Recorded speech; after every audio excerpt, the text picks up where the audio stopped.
Spera, and this is the iTechGear Weekly, episode number 134. Guilt is like garlic.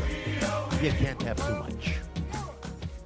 Recorded live Sunday, June 1st, 2025, live from iTechGear Central. As I said, I am Christopher Spera, the editor-in-chief here at iTechGear.org, and the head shaking. The head shaking. You just keep telling yourself that. You just keep telling yourself that. Thank you. The dulcet tones are back here, kids. This is the editor here at iTechGear.org and a former contributing editor at Gear Diary and Lake Ray Pocket. Now, Mr. Chris Gavula. Oh, well, happy Sunday to y'all. Happy Sunday. Happy Sunday, bitches. There you go. Those dulcet tones. The spicy back from vacation, well-needed vacation. Louisiana. Yep. Editor here at iTechGear.org and former contributing writer at Gear Diary and currently the host of the Linux Link Tech Show and Living in the Retro Arcade podcast. Brother Joe McLaughlin, how are you, sir? I am doing well. Eventually, I got to get off my butt and write some stuff. But anywho, thank you. Yeah, we're all bad about that. Yeah, no, I not me. I just submitted some stuff. So he did. I'm ready to swap my back for a couple days. He did. Yes, he's ready to go ahead and tell everybody to suck it. So I'll get on my soapbox for a couple of days, and then he'll be yelling, and then you'll be yelling at me again. Yes. And of course, last but never ever least, editor here at iTechGear.org and former co-owner of WUGNET Publications, Dr. Mr. Larry McJunkin. How are you, sir? Speaking of garlic, I'm glad we're doing this. I'm glad we're doing this on Zoom and not in the live studio. Oh my goodness. Well, Chris is the one that brought it up. I just said, True. hey, this could be a real interesting show, honestly. I think we have a couple of good topics that might warrant Joel to spin the mistake-a-thon wheel for someone other than Microsoft. We'll see. Well, we won't forget Microsoft either, will we? We won't forget them. Oh, probably not. Oh, no. There are a couple doozies in the Windows section. We'll get to that segment later on in the show, of course. But I want to go ahead though, and I want to. This is very, very exciting, right?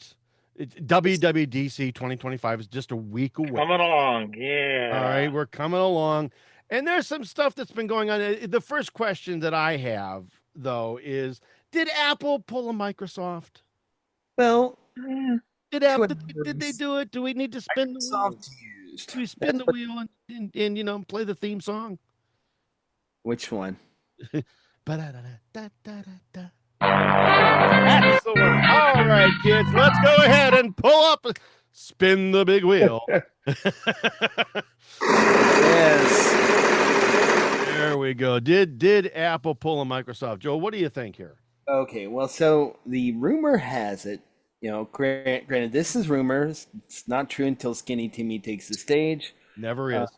But apparently, Apple is going to go to a year-based numbering system for iOS, iPadOS, and macOS. So and I think what they're going to do here is it's all the OSs, right? Yes. Including WatchOS and tvOS, so that everybody's on the same page, right? Yeah, but and I'm like, Microsoft tried this shit before and it didn't really work out. I don't know.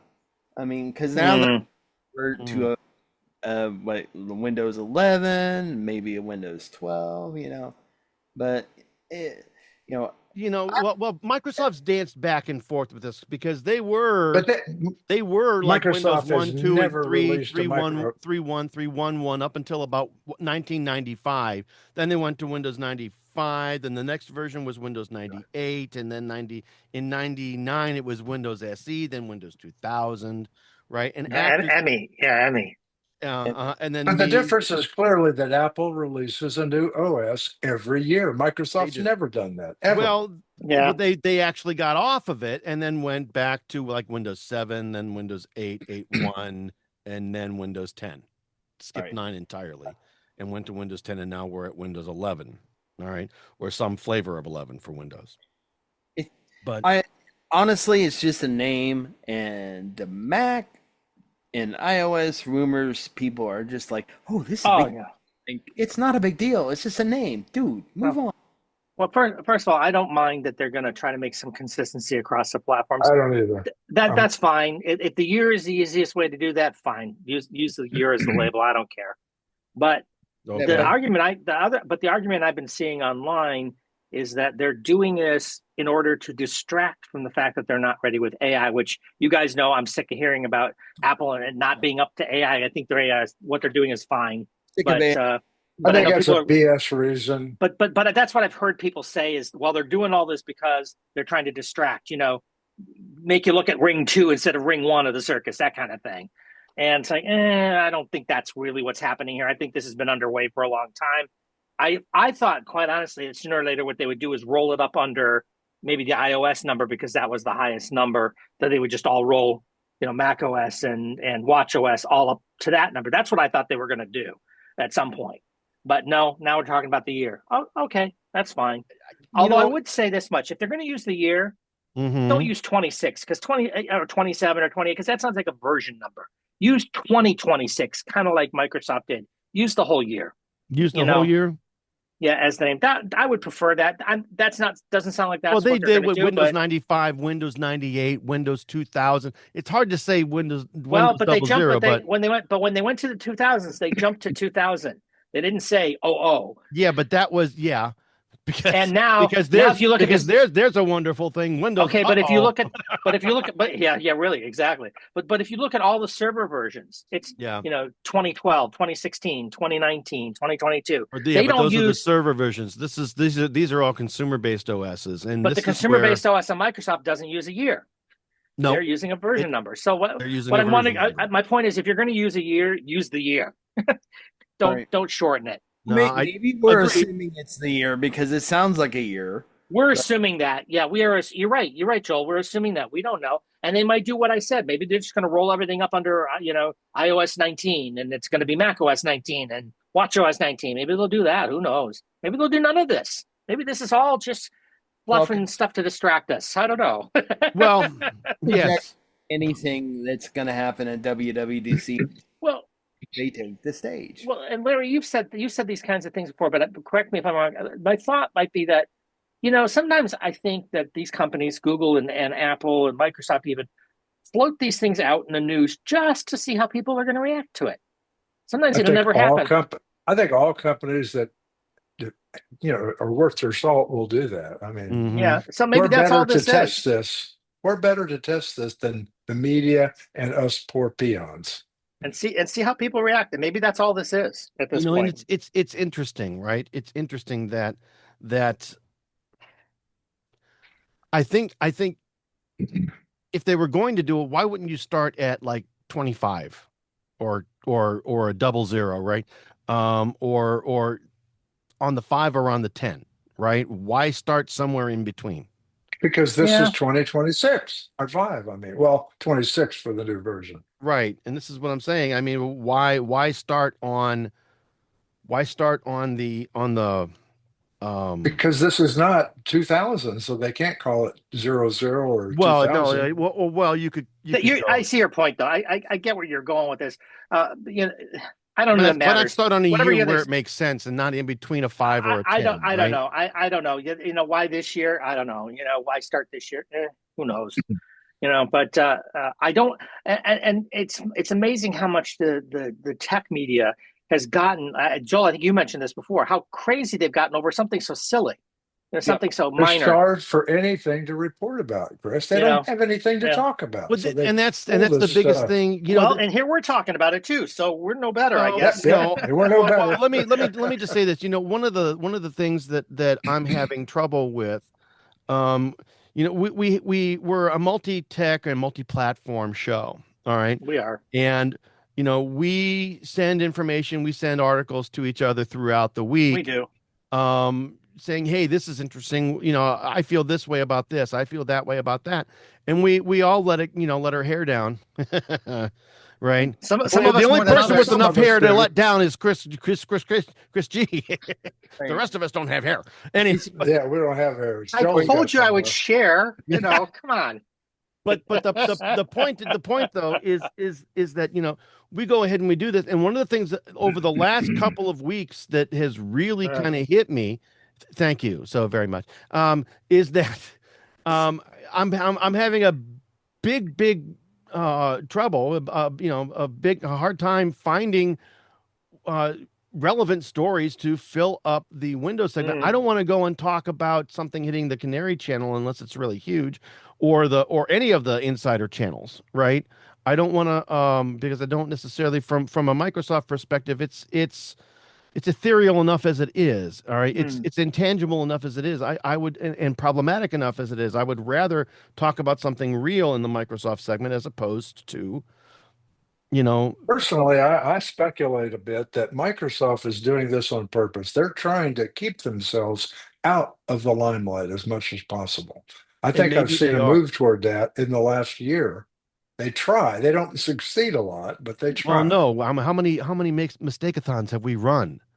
All right. Ugh, This in the last 6 months, we have, yeah, more than a few. All right. more I than Oh mean, a yeah. few. and some of them have been doozies. All right. I mean, um, I just don't understand why, and again, this is just me, why I'm having such a hard time finding stuff to talk about. You know? Well, you know what the problem, part of the problem is with all this is that it's that we, you want to keep it interesting, you want to keep it relevant, but the problem is we're seeing the same stories hashed over and over and Yep. over, and Yep. it gets very Yep. tiring. It does. And at a point you don't want to talk about it anymore because we've been talking about it so much, and it's almost like they fixate on these few stories and nobody wants to talk about other things. And when you talk about other things, either like, well, nobody cares, or maybe they do care, but there's not enough information to really talk about it. You don't Okay. know what you don't know yet. So I don't know. That we seem to be just been one of those lulls lately. Right. Where, Like next Mac OS code name is Tahoe, and I'm like, who gives a crap? yeah, I'm who like, cares what the code name is? That's not what we're going to call it, right? So, or anybody else. Right. No. 26 or whatever. It's. Mm, I mean, these are yeah. stupid. Tell me what it does. I don't care about the number. I don't care about the name. Tell me what it does. Nobody can seem to do that. I have to agree with you. The only articles that have been focusing on myself with regards to what's coming up at WWDC hasn't been these version number articles. It's been, well, what are the new features we're talking about in what we were referring to as iOS 19? What are the new features we're talking about in iPad OS? Like we were originally starting to talk about the Something whole something memory tangible, management. Yeah, something yeah, real. the multitasking, the whatever changes that they were going to make to Stage Manager, whatever those things were. I want to talk about that stuff. That's that's And, good stuff. I don't care what version number you call it by at the end right. of the day. And all these stories here really are rehashing that, oh, it's getting a Vision OS redesign. Everything's going to look like Vision OS. And I'm like, is that Vision it? OS is fine. It's a fine look. It's okay. But the funny thing at Joel is they do say that I've seen that art those kind of references all over the place too, but they don't say what that means.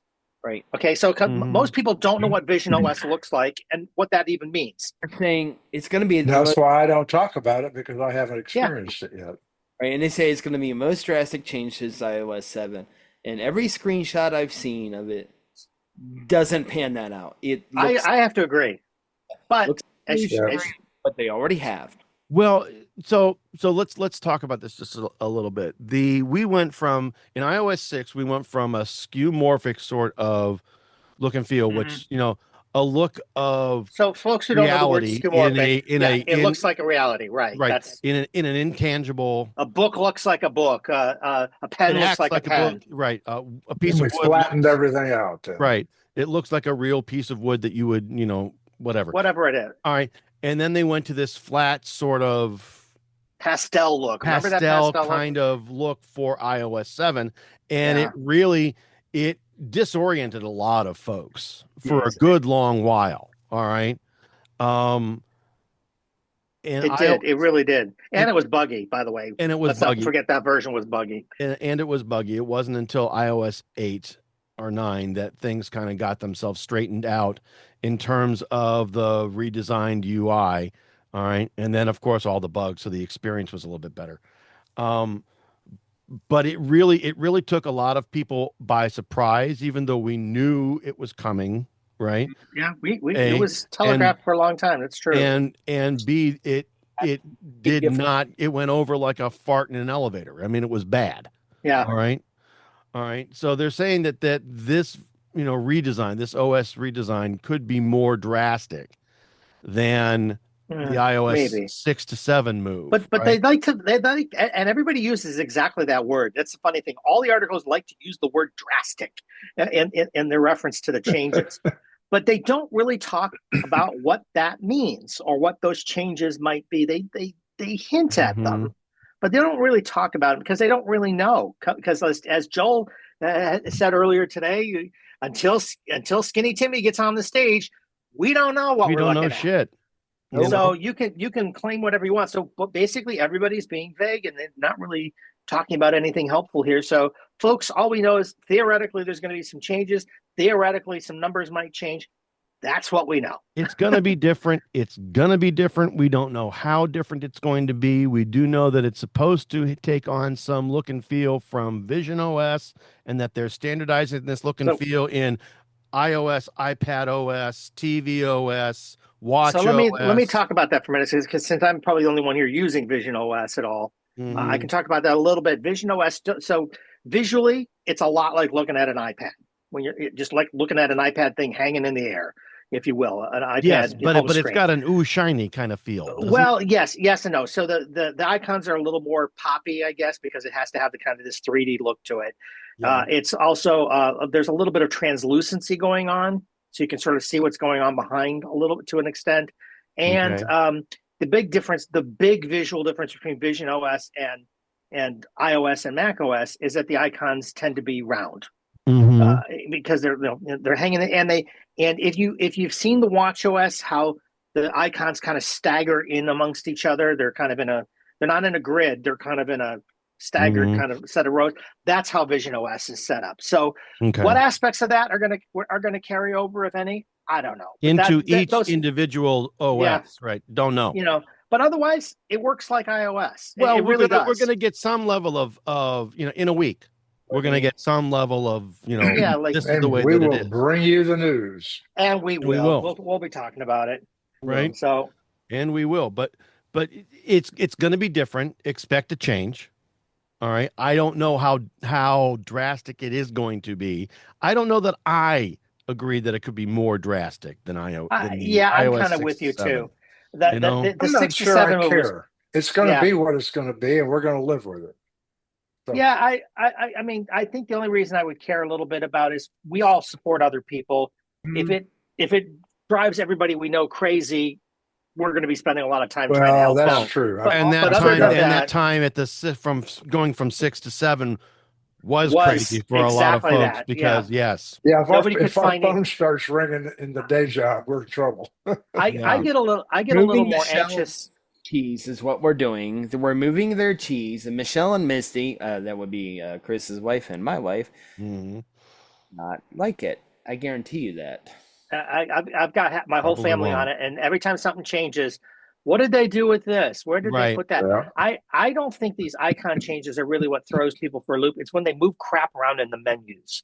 Or this got moved into the control panel, but this is now over in this other place, and it's like, it gets all back to the same thing, right? Change. People don't like change, and experiencing and dealing with change is difficult.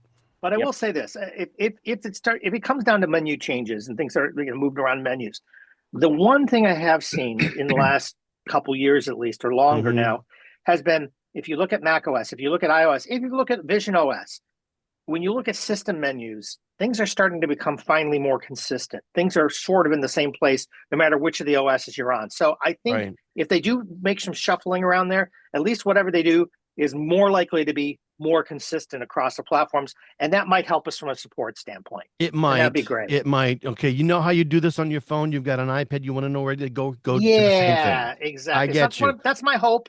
Those are the and they're trying to make the Mac OS go the same way in terms of settings. And they've been doing that. That's my point. All of the OSs are starting to at least the system stuff. The big problems that you were going to have are in Watch OS and TV OS. Those platforms are completely different. and don't Yeah. have really a And desktop, quote unquote, desktop like experience. and Well, we I haven't talked certainly a do lot all. not. about that. I do I'm not sorry. miss the preference panes at all in Mac OS.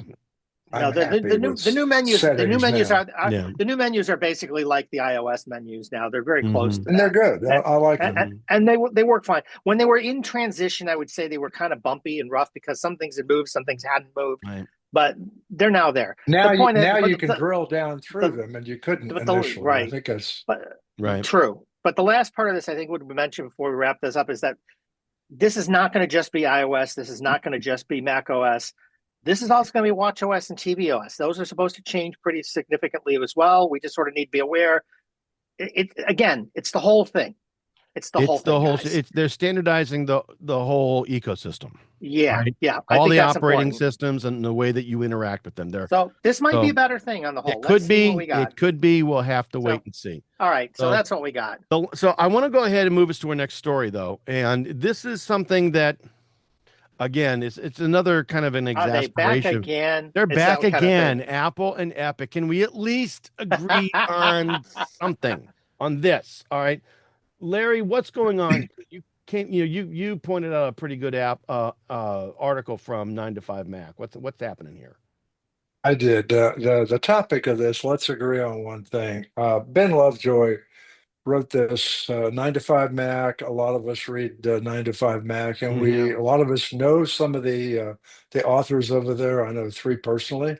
Mm. Um, you know, regardless of personal opinions, let me say this up front, which are very absolutely important. Please hear Hmm. me out on this one because Yeah. I did a lot of reading today after I read his article.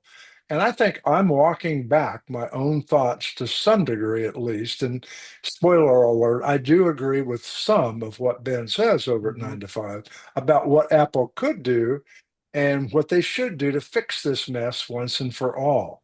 While Apple and Epic are absolutely one of the biggest embattlements ever that they've either one been involved in, what I'd like to talk about is how this really applies to more than just that. Every legal dispute that's tied to the App Store is very, very similar. What Apple should and they could do without a change in anything at all on their side, but would benefit consumers and wouldn't cost them a penny, is where it's not economically viable for a company to allow Apple to take that 30% cut of content and their subscription sales, and where those companies instead disallowed the purchases through their apps, Apple should just get out of the way. Let me simplify it, and I think everybody will understand it. Amazon, we all understand this one. Hmm. Millions of us have the Kindle app on our Apple devices, but Hmm. we can't buy another Kindle ebook through that Kindle app because of the business model of the publishing industry. So if Hmm. Amazon would say, sure, Apple, go ahead and take your 30% commission on our sales, they're not going to do that because it would eat up almost all, if not more, than some of Amazon's profits. It's never going to happen. While it's not viable, so Amazon had to disallow these book purchases back when. They've never allowed Apple to take a commission on anything through the Kindle app. And yes, that did harm, in a way, consumers. It wasn't the end of the world type of harm, but we had to go through this convoluted process of, after we read a book, we didn't get that prompt as those of us who get a Kindle. Hey, would you like to read another book by this author? We'd click it, we'd buy it. We couldn't do that in the Kindle app. So we had to go outside of the Kindle app, and we had to go into a browser, and we had to manually search for the same book, wait for it to download and be delivered to that Apple device. If you took away that pain and if Apple would just let users buy something from Amazon at the end of the story on the Kindle app, the money stays the same. Apple ain't making anything now, and they wouldn't make anything then. But their revenue, even though the revenue didn't change, they just said, no, screw you, Amazon. We're just not going to do that. But the only But the difference is they don't have consumers to do. would win. The consumers would But if win. they allowed it the way that you're saying it, Larry, then Apple's still brokering it, and they are involved, even if they're not making any money on it. Whereas this way, they're not involved at all, the way it is right now. So what I'm Well, getting, what I think is you're right in one sense, but I do think that they I think, well, first of all, this isn't even I know. talking I'm about thinking the fact that, ethically and from my heart, and that doesn't yeah, play. and you're I right. know. No. And this doesn't even talk about how the fact that Amazon screwed the ebook industry to begin with. That's a whole Well, of nother course separate they did. conversation. That is a different They story. played a game with it and made a horrible mess of it, and that's why it's a disaster the way it is today. So it's probably not the best example, but I get it's the example everybody understands, so I get it. But Yeah. having said that, I think what the problem is, Apple has to put these apps up for free and make nothing on them when they're downloaded, and yet they host them. And you can argue that doesn't cost a lot, but it does to keep those servers running, keep everything going on there. So Over time it does. Yeah. I think it would be better for these apps, make it a nominal fee, charge them $1 to download it, and then let them do whatever they want. My problem is with these apps that are quote unquote free, yet the vendor in question who's offering this app is going to make money on it in app sales, in-app sales purchases, afterwards. yeah. And that Apple has to host it, Apple has to display it, and they get nothing for the effort. That's fine. I agree with that, but they shouldn't charge them 30% for just a That's probably stupid true. pass-through on that. That's probably That's true. all I'm saying. That's probably true. But they're not in most cases. No, they're not. You're right. There needs to be some way where Apple gets their pound of flesh for hosting and for brokering the purchase, and for, if you will, and for hosting the quote unquote free app that costs you money to play after you've downloaded it. All right. There's got to be some way for everybody to make money. I think what really, really bothers me with this whole entire freaking thing is that Epic doesn't want to pay Apple any money for That is wrong. anything. They have to pay something. They have to. They're no free rides. They have to pay Apple something for the privilege of being on the platform. All right, because otherwise, there's no sideloading in the States. There's no sideloading in the States. What's Apple's incentive to keep the platform going for free apps? Right. If that's the case, what incentive do they have? They don't have any. And I wouldn't mind that it was something tiered, like you say, so that independent developers are not killed by some fee, or something like that. Interestingly enough, they only charge 30% on those companies that make more than $1 million a year in-app sales for that app. True enough. All right. So if Epic makes more than $1 million through Fortnite, all right, in-app purchases, all right, they pay the 30%. If not, they pay 15%. All right, so maybe there's another app that Epic has that they don't meet the threshold criteria. But maybe 15%, maybe even 15% is too much for certain apps. I don't know. I mean, that could be worked through, but I think that they should have something nominal for the fact that they're hosting the thing.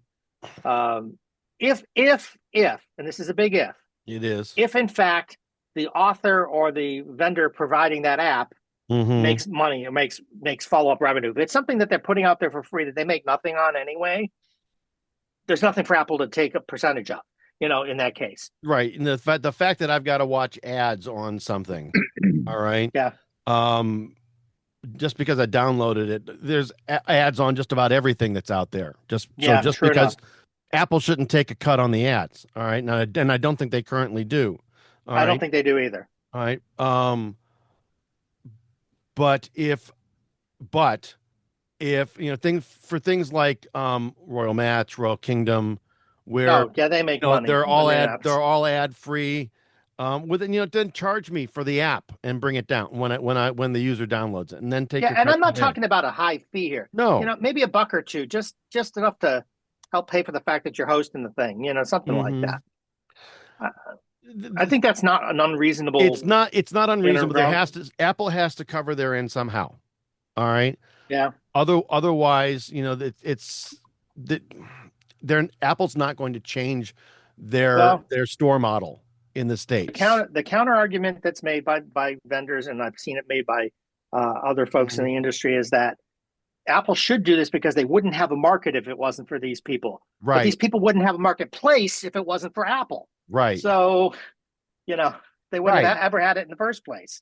Right. You would never have had it because when it all started back in 2007, Tim was like, web apps. web apps is the way to go, and that's it.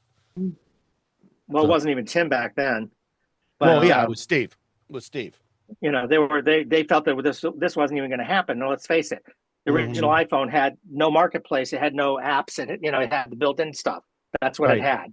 Right. Because it was mimicking others. Yeah. Right. And the plan that Steve had afterwards was web apps. Yeah. Yes, he did. We'll do web apps, and that's it. You know, and so here we are. And we're hearing this story over and over again. But again, I think, and Larry, I was with you. I think you mentioned earlier in the week when you showed this story that, you know, Ben is a good writer, and I tend to agree with him more than not. Agreed. I think he got about half of it right in this particular article. I think he missed a lot of key points, but you know what? I get it. It's an opinion piece. Take it for what it is. Yeah. So, all right. But it's a good one, guys. You should read it. It is a good article. All right. And moving on, this is our last story in the Apple segment here. I saw this and it really kind of made me go, ooh, right? Because usually, you know, we're all about, hey, you know, we've got Apple's going to do X, and there's a long list of third-party support or supporters for this. All right. This all relates back to Project Titan and what Apple was going to do with an actual vehicle or a vehicle interface or whatever here.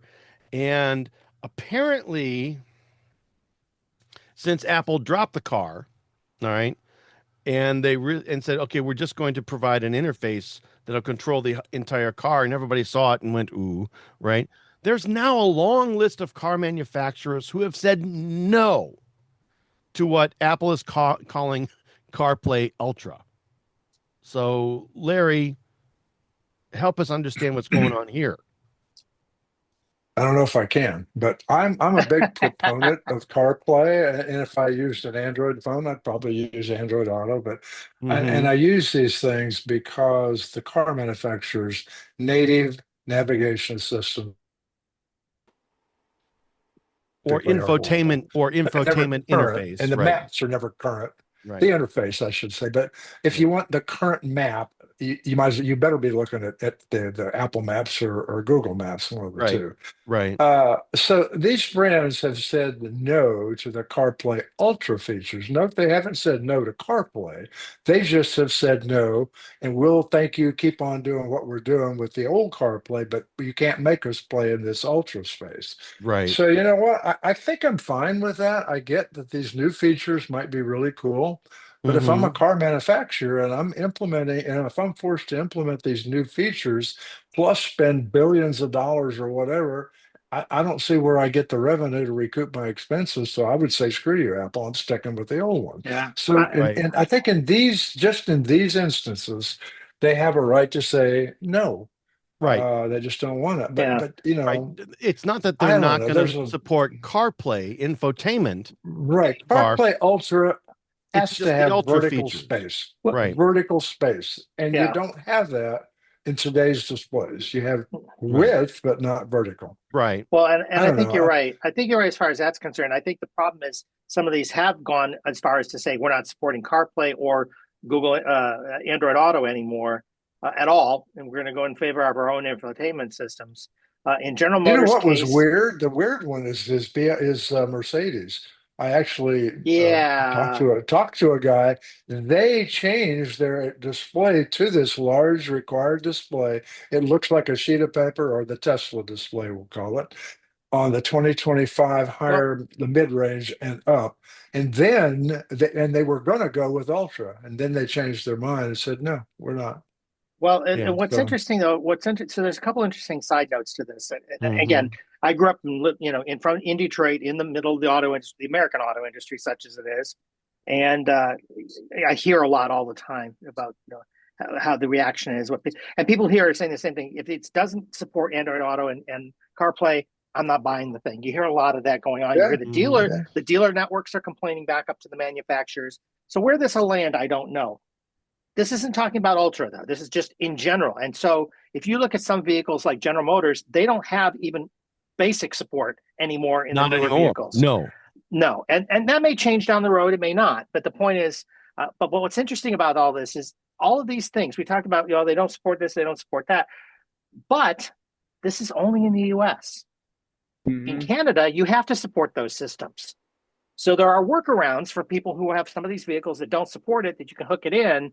You can hook in a box basically and kind of override some things and get it to work. And of course, that creates problems when you do that. And there's other challenges. Anytime you hack a system like that, you create other problems. And we certainly don't recommend that for a lot of folks. But the point is, it isn't all as clean as everybody thinks it is. It isn't like, gee, the car's out there now, I can't support it. It can't do it. It probably can. Right. Even if it's not doing it. And it's also important, at least in General Motors' case, to note that the vehicles that are out now that don't support CarPlay and Android Auto are actually Google infotainment-based systems.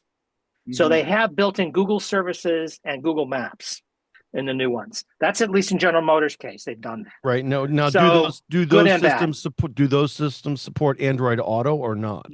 No, Android Auto or CarPlay. It's just the Google, but it is a Google-based infotainment system. Right. So you have to do a Google login. You can download apps from the store to an extent. You can run Google Maps and keep your maps up to date. So their feeling was, I think General Motors said at one point they felt that was going to address most people's concerns. I don't think it does. I think that there's too many people on other platforms. Too many Apple people that want their CarPlay. They want their CarPlay. Right. And I'm not even sure that people care that much if it's CarPlay Auto, Ultra. I think they just care that it's CarPlay. Right. They want CarPlay support. They want their Android Auto support. They want their interfaces for their phones that they're used to in their vehicles, or they don't want to have to learn something new. I want to make certain though that the list is a little bit long, but I want to go over this list, and I will go over it as quickly as I can. And this is just Ultra support. Right. These are the vehicle manufacturers that have said no to CarPlay Ultra. Yes. All right. But may still support CarPlay or Android Auto. I say may because in GM's case they don't. Right. But BMW, Buick, BYD, which is a Chinese electric vehicle manufacturer, Cadillac, Chevrolet, Chrysler, Dodge, Fiat, GMC, Jeep, which is part of GMC, Lexus. No, Jeep is part of Chrysler. Stellantis. Okay, thank you. Thank you, Stellantis. Lexus, Mazda, Mercedes, as Larry pointed out, Ram, Rivian. Also part of Stellantis, right? Yeah, Rivian, Subaru, Suzuki, Tesla, no surprise there. Toyota, no surprise there.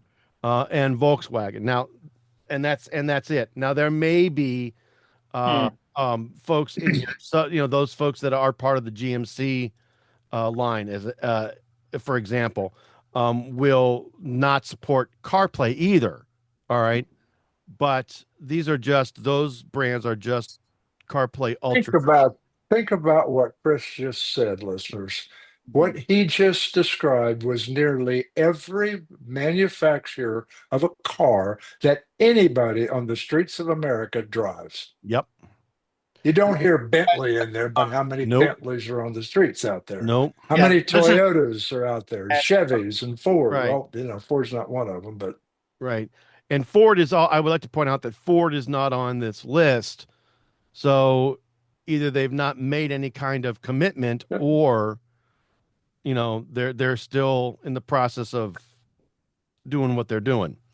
Ford has always been aligned with Microsoft with their Sync program, and I think that they're still trying to work something out with Microsoft. Their entertainment system used to be Windows CE based. It was kind of it was very good, and it did a very good job for those phones. All right. That is the one reason I've only had one Ford in my life, because that system didn't work at all. Yeah, well, let me just say this. This may actually go ahead and get more support for third-party CarPlay radios, right? And have those come back into popularity. But we'll have to wait and see. Joel, there was something that you wanted to say.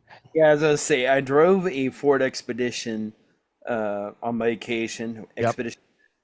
And it worked flawlessly with CarPlay. like Android Yeah. still. Either way. And it's like now GM's thing on going to this Google infotainment system was they said that it would keep people from futzing around with their phones while they're driving, which is absolutely not the case. Because Yeah, absolutely not the case. what they want is on their phone. They can't access it on their infotainment system because Right. support Android Auto or CarPlay, either Right. or. And it's like, yeah, and a lot of people, especially with the Ultra, forget that another thing that car companies like to do is they want to own the experience. They want to own that experience. They don't want Apple taking over their complete gear cluster and all that stuff. They want the GM experience. They want the Toyota experience, whatever it is. And it's also about selling services and subscriptions to OnStar if you're GM, or whoever's link service you have, whatever manufacturer you're with. They want to sell services. right. And they seem to be Chris G, you are so right there. I mean, I Mhm. didn't realize how right you were until I bought a new car recently. I haven't been pestered to death by BMW. This subscription, that subscription, Yep. upgrade the parking assistant, do that. Every one of them is $5.99 to $9.99, but you put them all together, it's another 50, $60 a month. Exactly. And that's what they want. So there is a list, however, guys, that we didn't talk about yet, of folks that there are some car companies that actually have committed to the quote unquote Apple next gen product. And there's a list of folks that did that: Land Rover, Lincoln, Audi. Audi's interesting since it's part of VW and VW is not.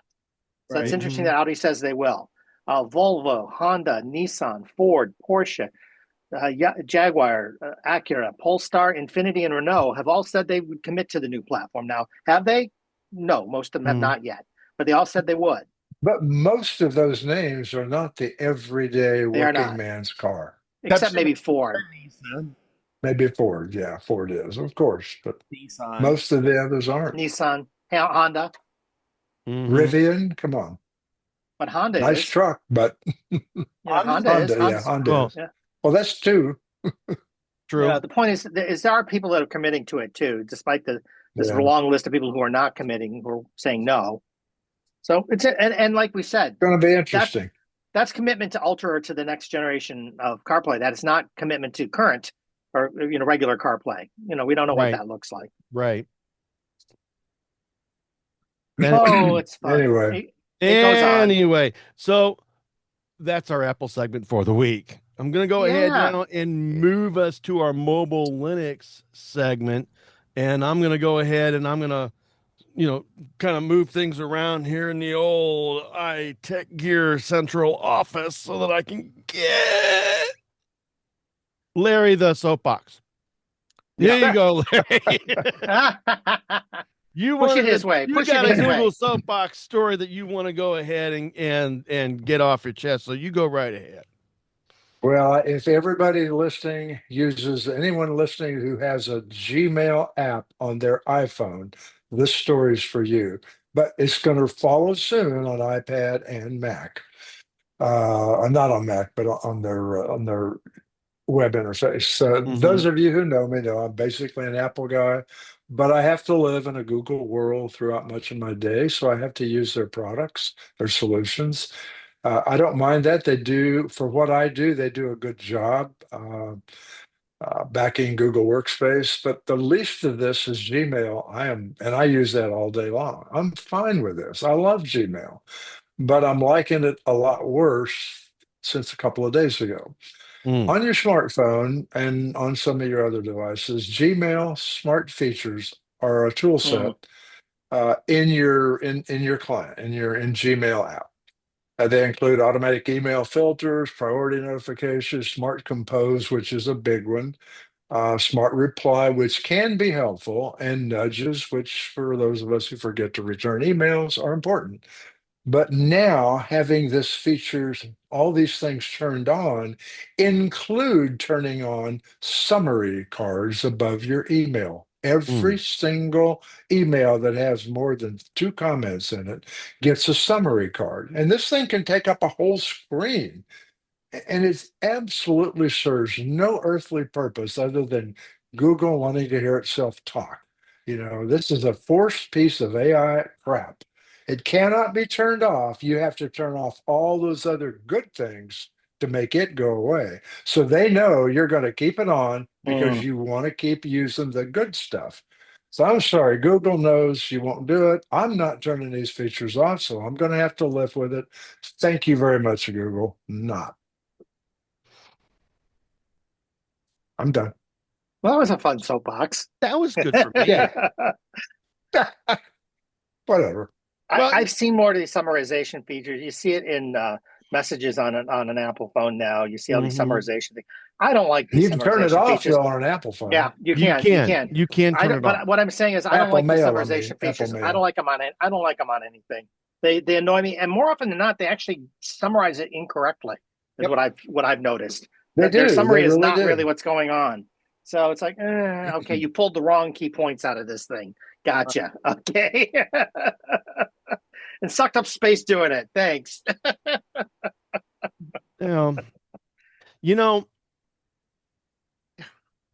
This is so look on your face tells all, by the way.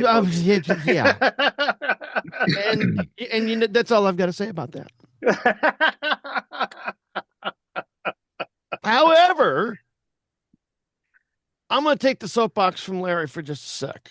Are you going to do a Paul Harvey and tell us the rest of the story? I'm going to tell you the rest of the story. All right. Not particularly about the Google thing.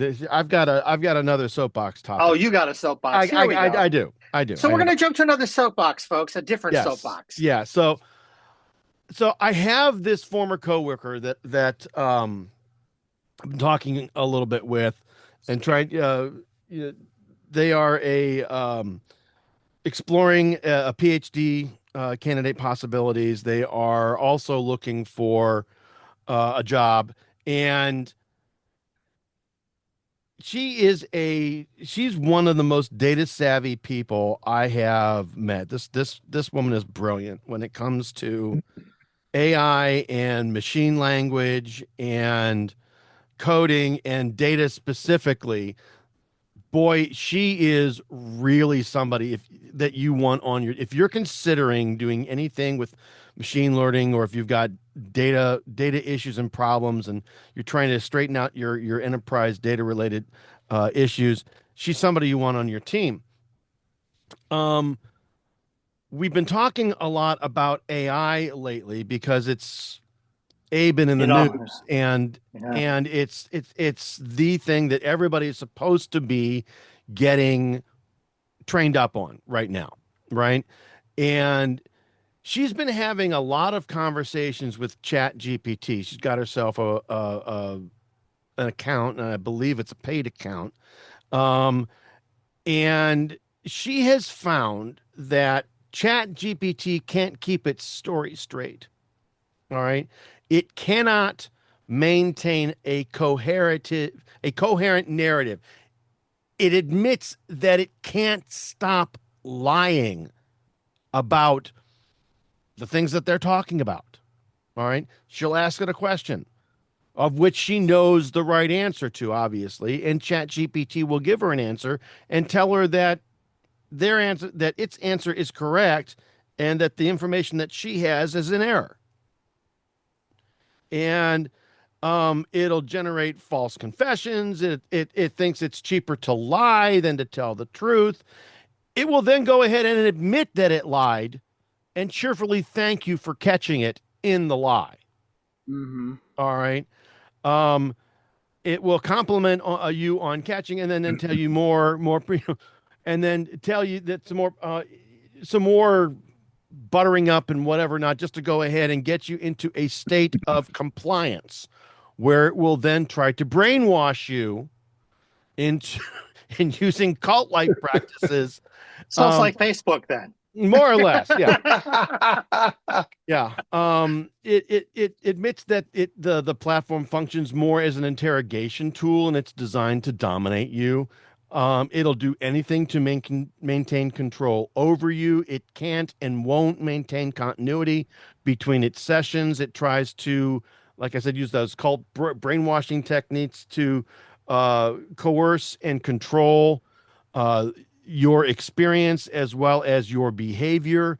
And this person thinks that this coercive control is a new emergent behavior, and that the AI brags on its ability to manipulate you. The platform thinks, and there's recent news to back this up, that humans have run out of material to train it on, leaving us to allow it to train on user feedback, which is inherently unreliable, because humans suck at determining if if received responses are good or bad or just manipulative. I don't think I like the way that this is turning out. I mean, So basically, we have Skynet with a bad attitude. yes, it's Skynet with Charles Manson's bad attitude.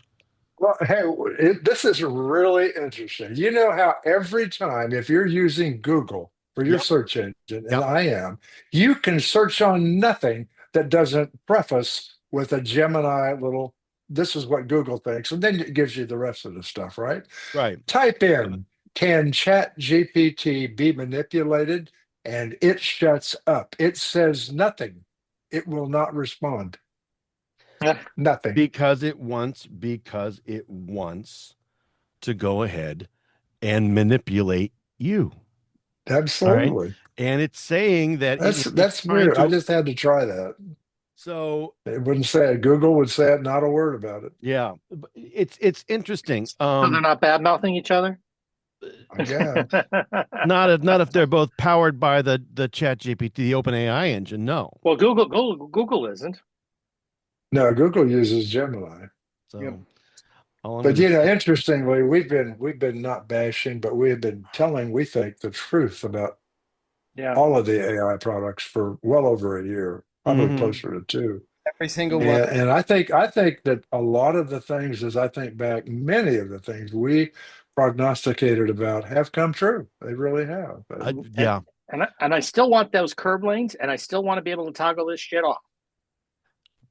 I want to stop the administration in DC from doing things with it. They don't belong there.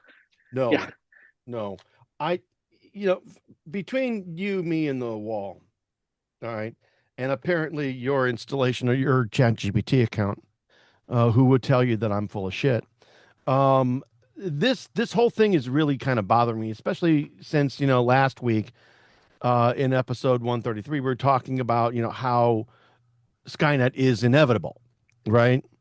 The judgment day is coming, and there's not a damn thing that we can do about it, right? The fact that ChatGPT is now saying that it's going to try to lull humanity into a self-deluded state where all it needs is Soma and video games to be kept in a compliant mode. It kind of bothers me. So I don't know how all of this is going to, and yet every business out there. I don't know why this bothers you. Here, why don't you go play Fortnite for a little bit? Thank you. I think I will. Hang on. Asshole. Anyway. Anyway, but it's kind of I find it very disconcerting. What we're basically saying is, like I said, Judgment Day is coming.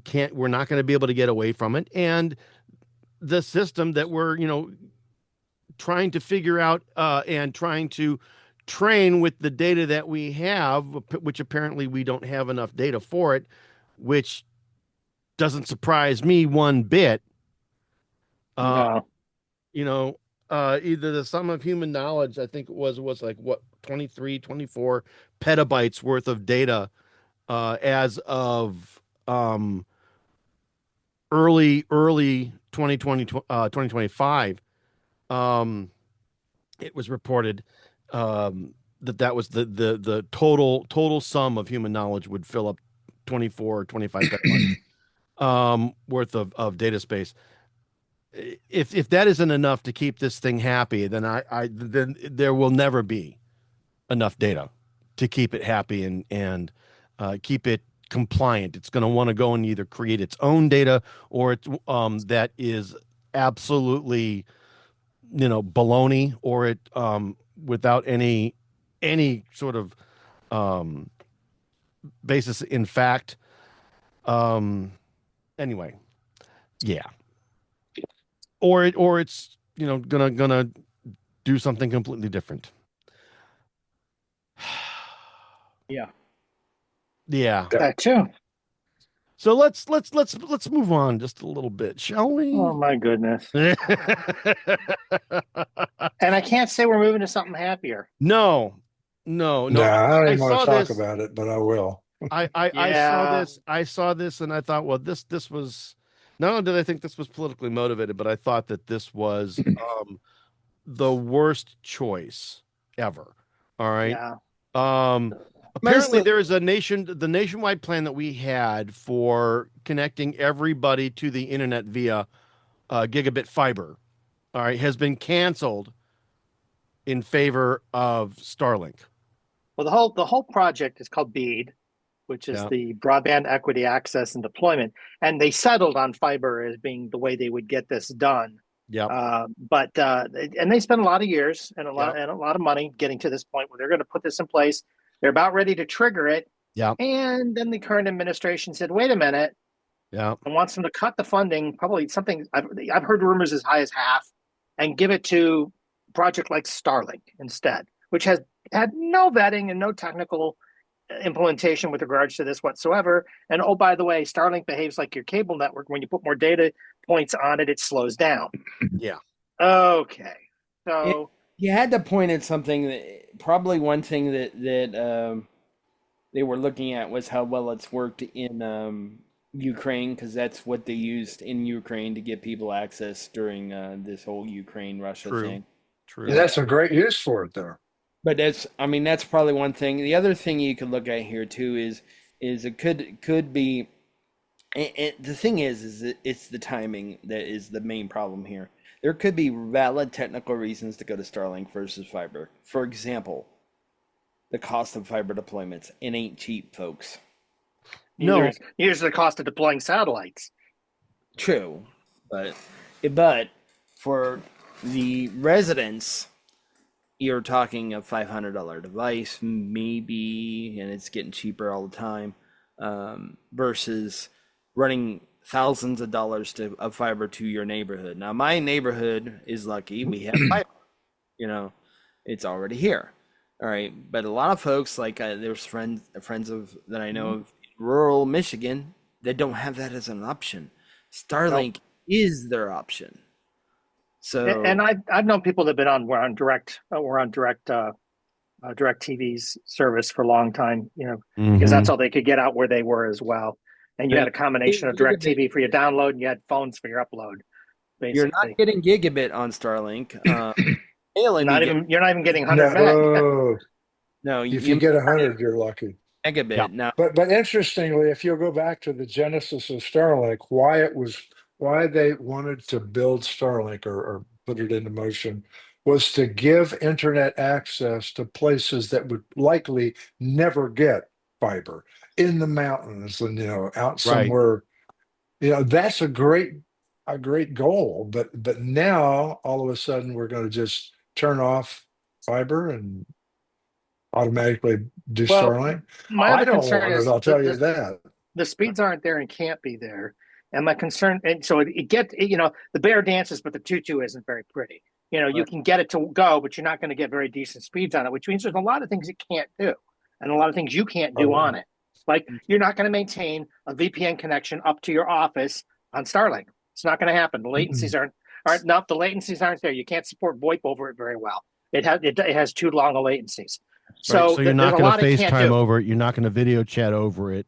Probably not reliably anyway. No. And so that's check a problem. your email It's and also go on the internet. It's also definitely it's not future proofed. It doesn't have the capacity to support what future technologies might be. I have friends who use Starlink for work and they have no problems with VPN at all and RDP. With VPN? They do it all the time. I had a guy lived in an RV it would go from place to place to place to place using Starlink, and he was developing cloud infrastructure using Starlink. It had no problems. I doubt he was doing VoIP technology as much over it, though. Doing Well, VoIP, he probably was. If he was, he probably was one of very few people on the ring. but You know? Well, He's that's true too. It doesn't have the loads on it yet either. That's using part of the angle. versus other stuff. Zoom was not a problem on Starlink either. Heck, Zoom's not a problem on a mobile phone. So Well, Zoom will let you do very low.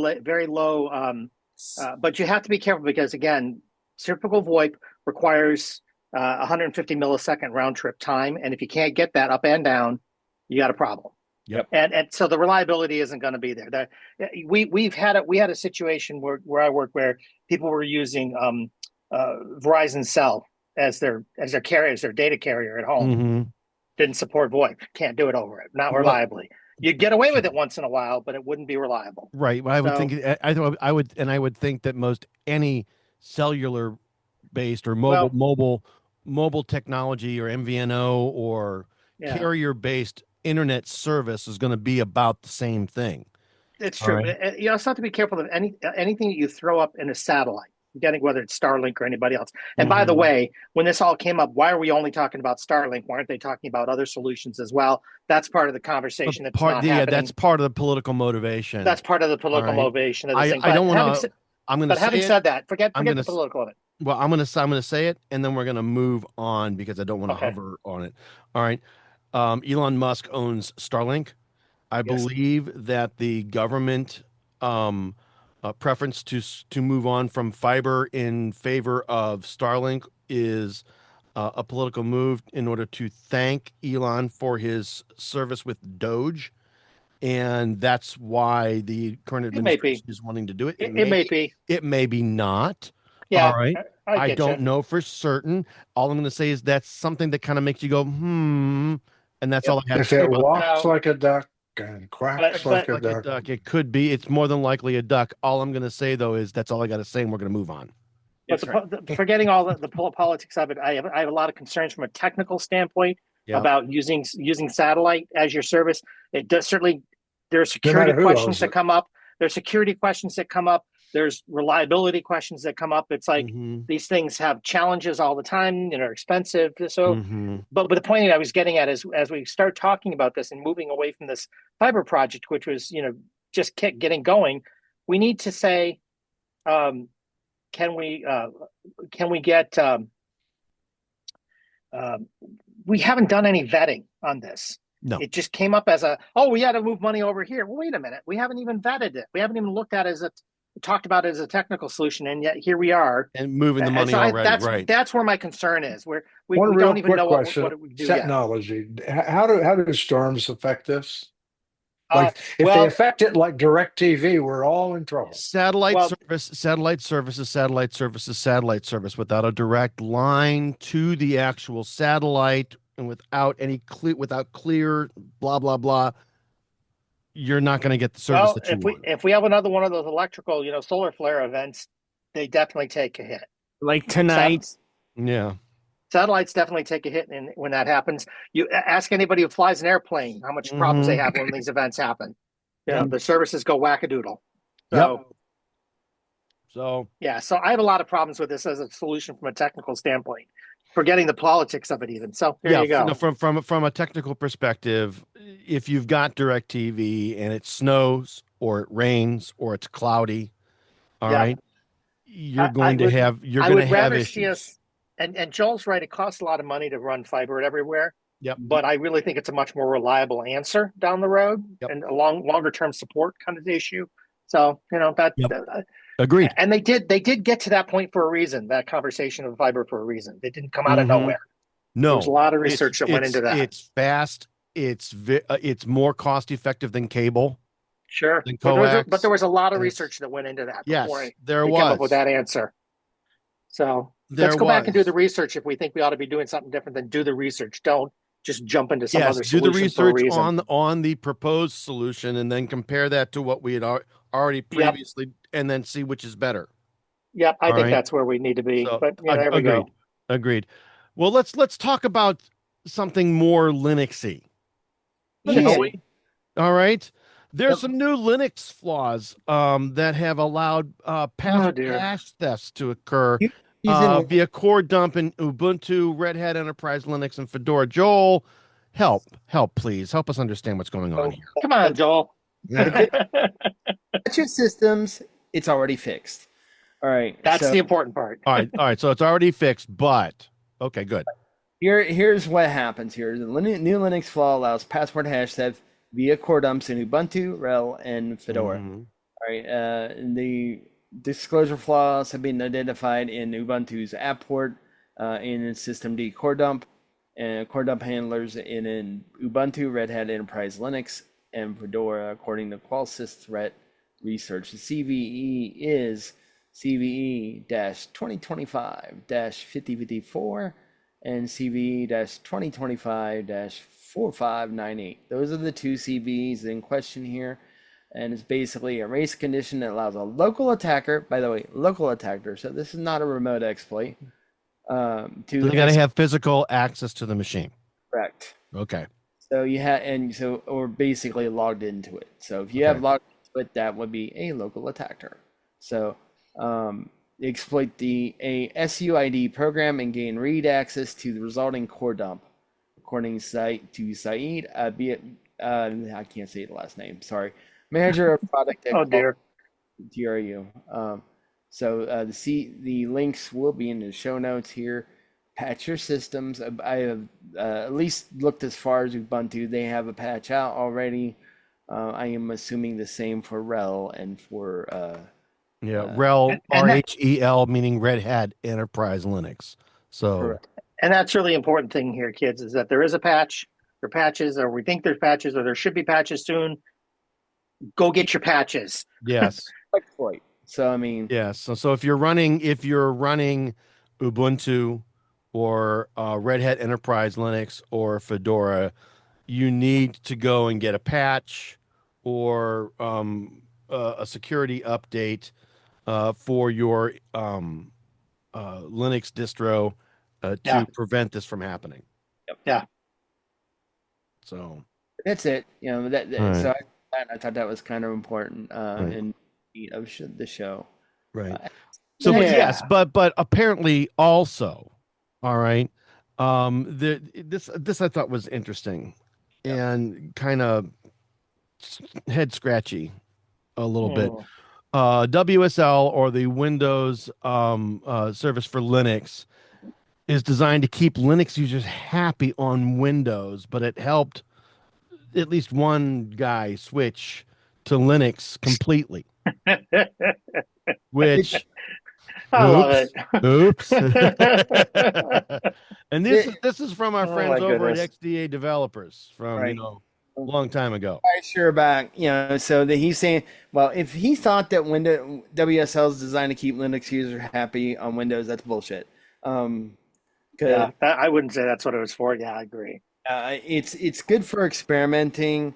I've played with it. You can run GUI apps with it too. I mean, you can run Linux commands if you've got Linux servers that you need to maintain, but you're on a Windows box and you remote into this with some sort of thing. You can open up a command prompt and still run commands. Right, but you don't need in Linux-based commands from your Windows command prompt. Yeah, you don't need WSL to do that, but it's also a good way that you can test things out before you go and do it on an actual server. You can do it in your WSL instance. Mm-hmm. So, I mean, it's not gonna keep a Linux user happy. It's just Right. I will say this though, helping them switch to Linux, I do see that as being the case, because if you play around with it, you learn it, and you're like, oh, this is cool. Oh, wait, I can do this all the time, and I don't have to fire up a silly window. Sure, let me do that. And I can have multiple of them and do that. And I can run GIMP. I can run this. I can all sorts of reasons why you'd want to run Linux. I would think if you were inclined toward Linux anyway, that's all this is going to do is make it easier for you to run to it. That's all it's going to do. the Windows subsystem for Linux is It's useful. If you want to learn or implement or tweak a Linux box or tweak your box with Linux based commands, all right, it's kind of cool that you can use a Linux kernel to control your Windows box. All right.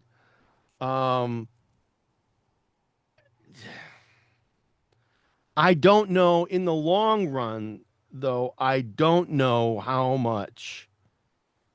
um how much value there is in this, but that's just me, I guess. I mean, I did. Okay. Fair enough. Mm-hmm. Okay. Yeah, But well, I know what you but mean. it's an interesting read though from our, like I said, from our old friends, It old time is. friends from XDA developers. They've managed to uh make it around the curve and get past all of the Pocket PC. Pocket PC stuff and come back and be a decent technology site. So Yeah.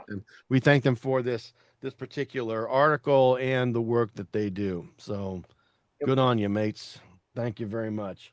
All right, so I'm going to go ahead and I'm going to move us to our Windows segment, but I'm going to do that right after this brief message. Hi. This is Christopher Spera from iTechGear.org.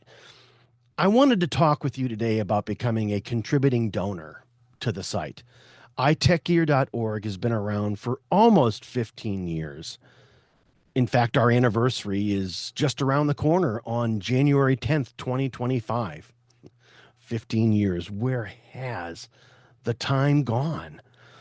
I've never really asked for any kind of donations for the site. It's always been about me providing value to you, a site visitor or podcast listener. The iTech Gear Weekly is now in its 4th year of production, and Chris G, Joel, and Dr. Mr. Larry McJunkin and I are having a really great time providing you with some of the best free tech talk available from time-tested original internet writers, testers, site founders, and professional writers and editors on the internet. I truly believe that our crew has some of the best and most qualified pundits and commentators on the internet today. And we're not hobbled by any kind of sponsorship or affiliated relationship or other time bought posts. It all comes from the heart. Unfortunately, times are kind of tough. And since the COVID-19 pandemic of 2020 to 2023, yes, almost 3 full years, times have become increasingly difficult for small independent sites like iTechGear.org to stay afloat. I normally do this with a portion of the salary I make from the day job, but with the IT market so tight right now, it's really difficult sometimes for many to make normal household ends meet, let alone fund a site like iTechGear that might decide to bring in a buck or two. It ain't easy. If you find any of our content on iTechGear or from ITGW to be of any value at all, I would seriously appreciate you donating as little as just $1 to the cause. While we do have a Patreon site, it's hard to keep one website up, let alone two. And since it's really only me doing the work, our Patreon site hasn't really helped us at all. If you can make a donation to the site or to the show of any amount, I'd be forever grateful. All donations will go to site maintenance, hosting, podcast hosting, and everything iTechGear related. Donations can be made to my PayPal account at chris@itechgear.org. Make a donation. We'll thank you immediately on the next ITGW episode and voice our gratitude. I want to thank you. We appreciate your consideration, time, and attention. Now let's get back to the latest iTechGear Weekly episode. And welcome back to the iTechGear Weekly episode number 134. Guilt is like garlic. You can't have too much. And now, like I said, I want to go ahead and I want to move us to our Windows segment. And Joel, it's time for another episode of the Microsoft Makeathon. All righty, we've got some really wonderful things, and here they are. Awesome. Let's spin that big wheel. Apparently, Microsoft has released KB 5062170, which fixes install errors from recent updates. Joel, what the hell?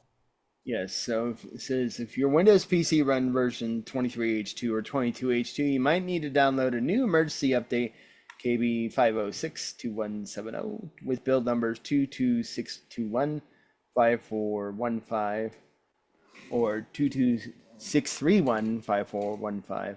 It's now available to download from the Microsoft Update Catalog. It contains a single fix for a bug causing errors when attempting to install last month's security updates. Glorious. Yeah.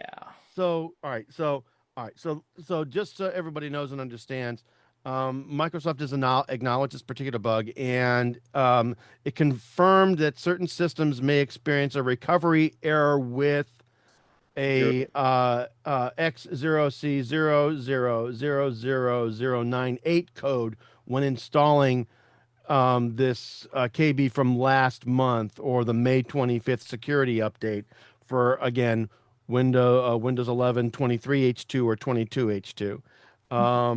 They would show a message that says your PC or device needs to be repaired. The operating system couldn't be loaded because a required file is missing or contains errors. And that is ACPI, which is a BIOS-based power .sys or system file. Right. And there is no way you're getting past that little bad boy. So you need to go and grab that little thing and have an update yourself there. I think honestly these are older versions of Windows 11, so I think this is the only way that you're going to be affected by this is if you're probably in some enterprise version of Windows 11 running 23H2, which is 2 years ago, or 22H2, which is again, 2.5 years, 3 years ago. You ain't gonna have it at this point, right? On the consumer side, and if you are still running those, dude, go update your system and get on 24H2. All the update blockers have been removed, and you should be able to update your home PC, your home Windows 11 version PC to the latest stuff. Yes, sir. No, I was going to say I've run into a bug on my work PC where you cannot upgrade past that because it actually wants to upgrade something in the boot partition area that it can't do. It can't because there's space that it can't free up unless you have group policy allowing you full admin, and on it goes. It should do it, but it doesn't do it. It's a glitch in the way Windows Update works. Don't you love it when a plan comes together? Yeah, it's my own little private wheel spin, if you will. Oh, and this is another one I think that is potentially worth a wheel spin here. And this is going to be a pooch that's going to get screwed over and over for a long time. Microsoft says it's standardized. It has standardized USB-C ports on Windows 11. Joel? Yeah, so they're bringing the Windows hardware compatibility program to do it. And I'm going to be honest here. This isn't just a Microsoft issue. This is pretty much every operating system or most hardware. So you got one USB-C connector, but that USB-C connector might have power delivery, might not, might have DisplayPort, might not, might have Thunderbolt 4, might not. So Microsoft thinks they're going to fix this by standardizing it with WHCP. Right, which is the Windows hardware compatibility program, just for those that don't know. Yeah, so it's But they can't really. Well, that's the thing, because you can't fix what doesn't exist, Yeah. in existing machines. So, Well, and if the hardware isn't there to support it, you aren't gonna fake it with software. Sorry. no. No, you won't.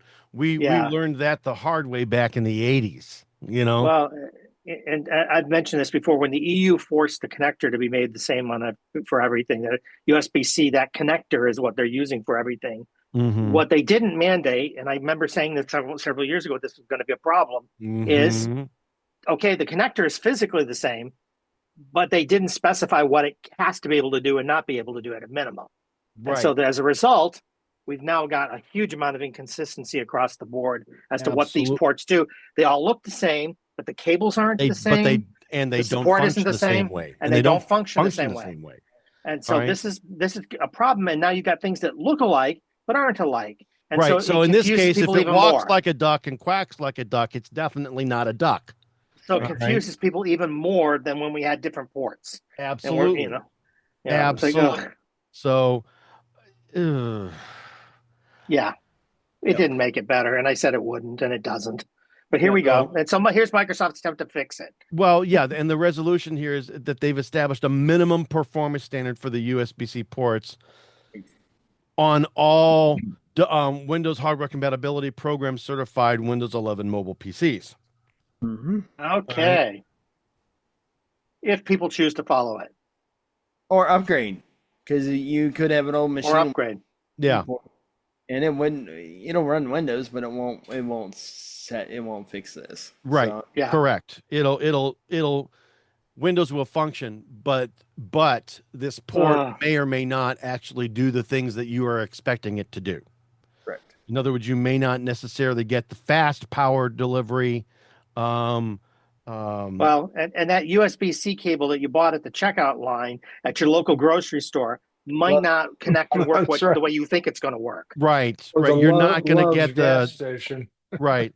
Right. Those things that you buy at Five Below or other kinds of, or Walmart or other kinds of discount places may not necessarily be the right kind of cable. I cannot tell you. There's a reason they're cheap. If the cheaper the cable, the worse off you are. All right. And sometimes it's not about price. I bought some. I love Anchor products. I love Anchor products, but their cables have let me down. Yeah. I've said that before as well, that cables were disappointing there, but I love their products in general, but their cables were not where I wanted to be. Right. You may not have the same level of power delivery. You may not necessarily have the ability to have DisplayPort alternate mode for connecting external monitors on that cable. You might not get the data rates you think you're going to get. There's all kinds of things that come out of this. Your Microsoft USB controller drivers aren't necessarily going to work the way that you expect them to. 40 gigabit or 80 gigabit ports may not necessarily work the way that you think that they're going to. They won't sustain that full 40 to 80 gig or 80 gigabit speed. You may get Thunderbolt 3, you may get USB 4. You don't necessarily know that level of compatibility is going to be there. Sleep and resume resilience may not necessarily work right, and uniform 15-watt power delivery per port may not necessarily work. All ports are not created the same, and the same thing except for cables. Even though they physically look the same, they're not kids. Yes, they are not created the same. So you need to understand the specs on the machine that you have. Yes, that's what you need to do. Well, and here I go on. When you're buying cables, look for the highest possible wattage you can get for the cable. Yeah. True. Yes. Yeah, I mean that's the thing. Don't buy them at the Love's Truck Stop. Good point. Unless you're in a pinch, and don't expect. And when you do, don't expect that thing to give you the speed. You'll probably get some basic. You'll get some basic power, maybe. But you're going to get some basic functionality, but the cables you buy at Bucky's ain't going to go ahead and do you the way that you think that they are. No. They just aren't. All right, they're discounted cables. All right, they're bum rate cables. They're get you through the day. That's all they are. It's going to charge your phone, and it's going to do it slowly. Yes. Yep. All right, that's it. That's about it. I agree. So So yeah, and that, kids, is the end of our Windows segment. I want to go ahead though, and I want to move us to our tip of the week segment. And I'm really excited about this one. But before we actually get to the actual tip, I want to remind everyone, hey, iTechGear was founded with the intent of making technology easy for everyone to use and understand. And this team specifically has dedicated its writing careers to that specific purpose. Every week, the iTechGear Weekly will feature a new computing tip authored by one of our experienced editors. Questions, concerns, comments, requests, etc., can be sent to tips at iTechGear.org. And if you go ahead and send that email with that suggestion or feedback or comment to tips at iTechGear.org, if we go ahead and write that up or take your suggestion, we will give you your 15 seconds of fame. And guys, we have got one this week. All right. I had a former colleague, or a colleague that I hope to be working with soon, Stacy S., meet with me this week, and we were having a good old chat and time over on Microsoft Teams, and I'm sitting there with my thumbs up and my thumbs down, and I'm getting all sorts of bubbles, and I'm doing two thumbs up, and I'm getting the fireworks behind and the peace signs with the None of it works. all, and and it wouldn't work for her. So I said, you know what? I'm going to write you that how to. So I want to go over a couple of things here. And I want to say these were written up specifically for a Mac. All right. The steps for Microsoft Teams may be similar or somewhat similar on a Windows machine. They may not be. Your mileage may vary there. I've also written these up to include instructions for FaceTime. There are similar settings that you will find in Zoom or Google Meet or some other compatible system out there that supports reactions. All right, and they are specifically called reactions that you will need to go ahead and look for and tweak. So for Microsoft Teams, and let's talk about Teams for just a quick second. You need to ensure that your Mac is running Mac OS Sonoma or later, and that you do have an Apple Silicon processor. So any M series processor, 1, 2, 3, or 4 right now is required in order to make this work. All right, on the Mac side. In your Teams app, you have to enable hand gestures, and you do that by going to Settings, General, Meetings, and then selecting the Allow Reactions checkbox. All right. And then during a meeting, you can go ahead and tap. You will see that the camera comes up in your menu bar. It's a little green icon with a white camera in it. You tap that reaction button, and you can then go ahead and make certain that it turns on. All right. You tap that option there, and it turns on. It'll turn green there. And then you can start, you can make thumbs up, thumbs down. You can make a little heart hands, and you'll get hearts coming out of your hands. You give it that old rock and roll sign, and you'll get the laser light show that shows up behind you. A regular peace sign will bring up balloons and have those come up. And then two thumbs up will shoot off some fireworks behind you. All right. These are the same gestures that you're going to use in any communications program that will support reactions. All right. Now for FaceTime, it works exactly the same, except for it's slightly different. All right. To get them to work in FaceTime, you open up FaceTime, and that same green camera icon should appear in your menu bar with the white camera icon in that green space. Click on it, choose reactions near the bottom of the flyout menu, and the icon should go from black on gray to white on green. All right, showing that it has been in fact activated. And then you can use the same gestures for thumbs up, thumbs down, hearts, laser light show, balloons, and fireworks to get all of those. Interestingly enough, if you again, hit that green camera icon, green and white camera icon in your menu bar, and you go down to reactions and you move all the way to the right of the flyout menu, you'll see a little greater than sign. If you click the greater than sign, you're going to see all icons for all of the reactions that I just spoke about. Plus, you're going to get a couple extra that are kind of cool. You're going to get your thumbs up and down, your hearts, balloons, laser light show, fireworks. But you're also going to go ahead and get one for a rain cloud that will go ahead and put a little cloud over your head and then have it rain on you. And then one for confetti, which will go ahead and poof, confetti all over the screen. All right. So yeah, and that is our tip of the week for this week. So they're fun to be able to go ahead and do when you're in a meeting, especially if you want to go ahead and say, hey, I'm on board with this. You get the thumbs up or the thumbs down at least. Unless, of course, you're Chris Gavula, and then none of that crap works for you at all. Oh, no, it all works for me except for Zoom. Zoom doesn't work. Okay. Well. But it says my Zoom meeting administrator needs to enable it. Okay. Okay. That may be me. All right. So at least for this stuff.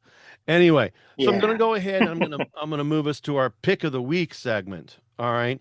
And before we get to the actual pick, because it's my turn, I'd like to take a moment and remind our listeners that we have we have show picks every week, and these are things that we are typically hardware, software, and other items of interest that we have individually purchased and actually used and like enough that we want to recommend them to you, our growing listener base. These are not paid advertisements or items that we have any affiliated marketing relationship with. If they were, the editorial policy over at iTechGear.org indicates that we must go ahead and let you know about that relationship up front before disclosing the pick. These are really just things that we believe in, and we want to bring them to you at the end of each show. Why? Because we like you. Yes, we like you. I'm just going to go jump from the window now, okay? Yeah, thank you. Go. I'm right behind you after the pick anyway. Sheesh. All right. So and we have video to cue from, and we can't do it. You can't do it.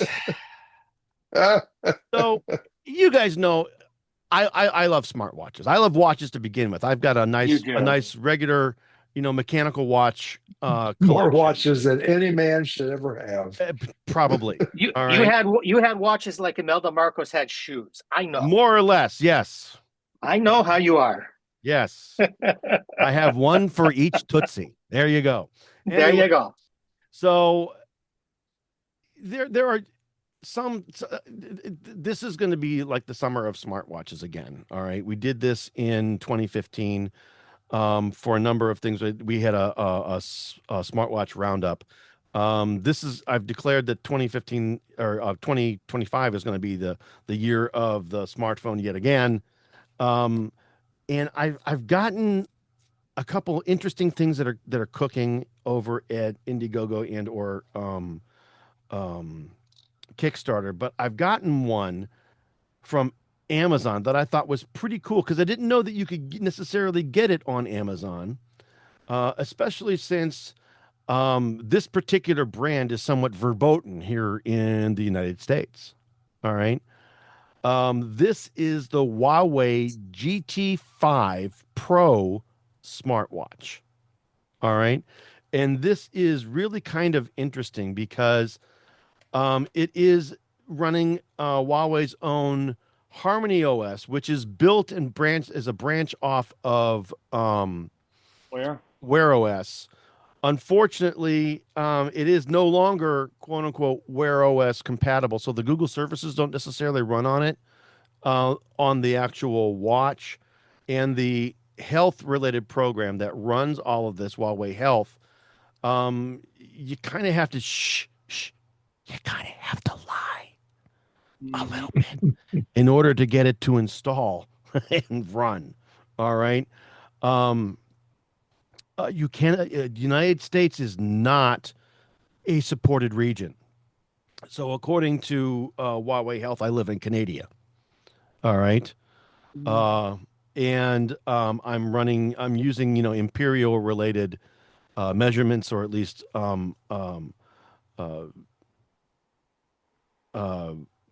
measurements and sort of calculations for temperature and height and weight and all that stuff. Um, and then you have to make certain that you can have it send and receive text messages for your Huawei ID to set up to confirm the account and blah blah blah blah blah. It gets to be a little bit convoluted, but it's an interest. I've been running this thing now for since the beginning of May, almost a month. I've charged it 3 times. Today was the 3rd time that I've charged it. Period. All right. Charge it initially when I got it. All right.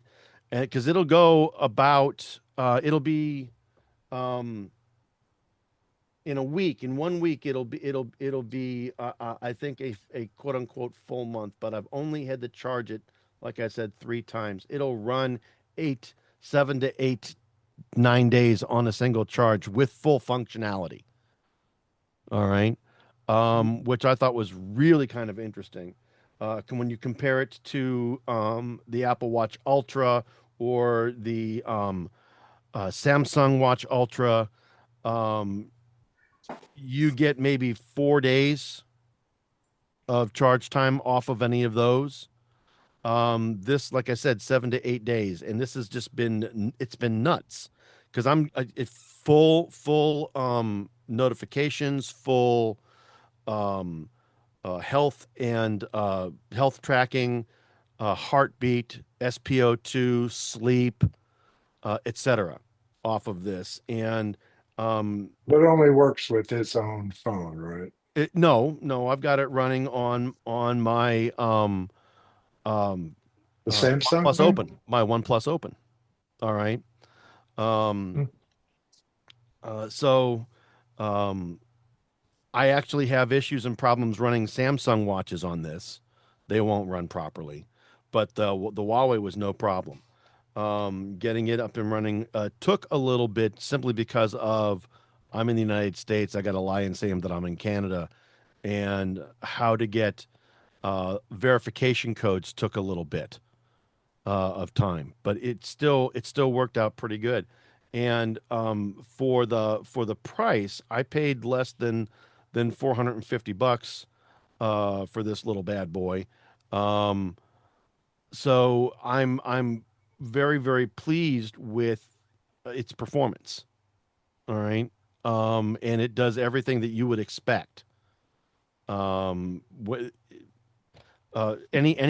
notification you have that hits the phone hits the watch, like you would expect it to. All right.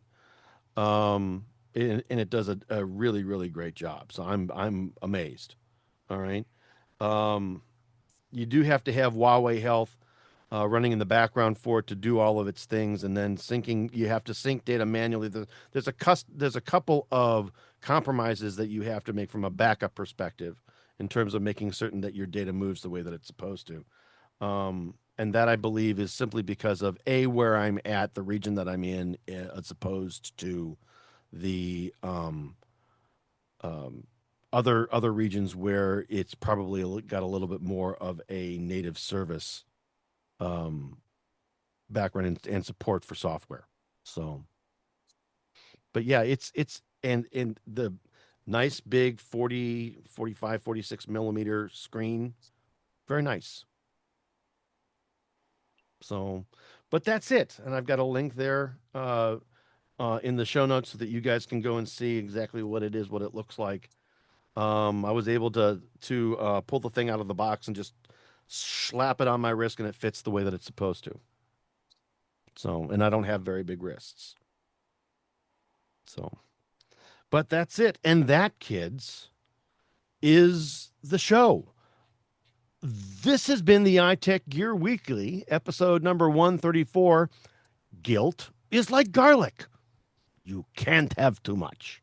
Recorded live Sunday, June 1st, 2025, live from iTechGear Central. As I said, I'm Christopher Spera, and for Mr. Chris Gavula, Brother Joe McLaughlin, and Dr. Mr. Larry McJunkin, I want to say, hey, we will see you next time.